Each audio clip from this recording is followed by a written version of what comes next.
Good evening, everybody. I'm in for Wyatt Sharp. I'm Jackson Gosnell. Cocaine inside one of the most secure buildings in the world has a lot of people talking. It's the White House, for crying out loud, and they can't figure out who brought cocaine inside the White House, or at least that's what they're telling us. So for more, I want to bring in Bobby McDonald, a former Secret Service agent. Thank you for being with me. It's great to have your insight. Good afternoon, Jackson. Nice to be with you. So this is the White House we're talking about here, right? It's one of the most secure places on earth, arguably. I've been there numerous times, and the security protocols are pretty significant. They don't just let anybody come strolling up into the White House complex. It seems they know everyone there. They search everyone there. So how could something like this happen? Well, let me say first off the bat that I am no one is more disappointed in this than me. We have not been able to find the whodunit here. This was a criminal investigation, which is a reconstruction of the past, which means putting the pieces of the puzzle together. Unfortunately, sometimes those pieces of the puzzle don't fit together the way that we want them to fit. I think the Secret Service made a decision here to, once it ran its investigation and it ran aground, meaning that there wasn't any DNA or fingerprints found on the substance that was found. The cameras, while in many locations at the White House, were just not able to pick up the specific area where this was found. I think the Secret Service decided that from a criminal investigation standpoint, the investigation had run its course, and they're not going to be able to pinpoint exactly who was on that. Now, having said that, we do know that it's about a protracted period of time that this investigation needed to look at, and about 500 people that were in and around the campus at the time. So I'm a little disappointed that it didn't run its course a little bit farther to try to narrow that 500 people down to the person or persons responsible for this. Do you think that this undermines confidence in our Secret Service? I mean, a lot of people look at them as really the ultimate source of law enforcement, right? They're the people protecting the President of the United States. This is not, your small-time police officer in a small community. This is the Secret Service, very powerful. Do you think that confidence has been undermined as a result of this? Well, your question's a fair one. Look, the optics of this, I'll be willing to indicate, is very, very poor. This doesn't look very good on the Secret Service. There are men and women of both the uniform division and the agent side of the house in the Secret Service that work very, very hard, both in Washington, D.C., across this country. And you just saw them perform very admirably over in Europe, protecting President Biden while he was at NATO meetings and other visits. There's a lot of good things that go on in the Secret Service. This is unfortunately what we're talking about today. Optically, it looks very poor, but I'm willing to bet that the Secret Service, who evaluates and reevaluates its protocols every single day, whether there's a bad instance out there or not, is going to take this and look at its protocols, see how it can tighten up its screening processes at the White House and better itself in the product that it delivers for the American people. Most of the policies and procedures that the Secret Service implements on a daily basis have been drawn from a previous incident.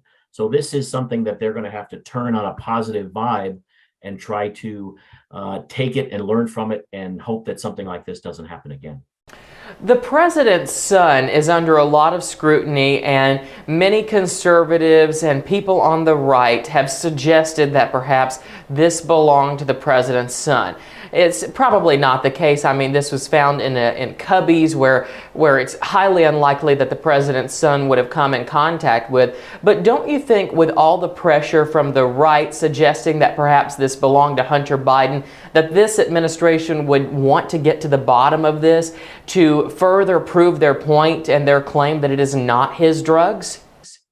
Well, I've said on a number of other outlets yesterday that I would have liked to see a little bit more vim and vigor from the administration to try to definitely show a little outrage that, obviously we don't know who it is, but we do know that it was somebody who was able to get into the White House sometime between Friday and Sunday, whether that be a White House staffer, whether that be a guest. Look, they're just like any other employee out there. They should be now looking at their employees, i.e. the people who serve the administration, to continue the investigation from not necessarily a criminal side, but from just a human resources side to say, hey, something's not right here and we need to find out who was involved in this. I haven't heard a whole lot of that from the administration, and that continues to add to my disappointment. I was going to talk about that because it seems to the administration on the outside looking in that they really, oh, well, we found some cocaine, in the White House. The Secret Service is dealing with it. Okay, next question. So why do you think the administration is not acting a little bit more aggressively to try and get to the bottom of this? It seems like it's not a big deal for them. Well, coming from the Secret Service for 21 years, we are an apolitical organization. We protect the people who hold the office of the president or vice president. We don't like to get into politics. But let's be honest, the messaging that's coming out of this administration right now with respect to this and other issues is really not coming across very well.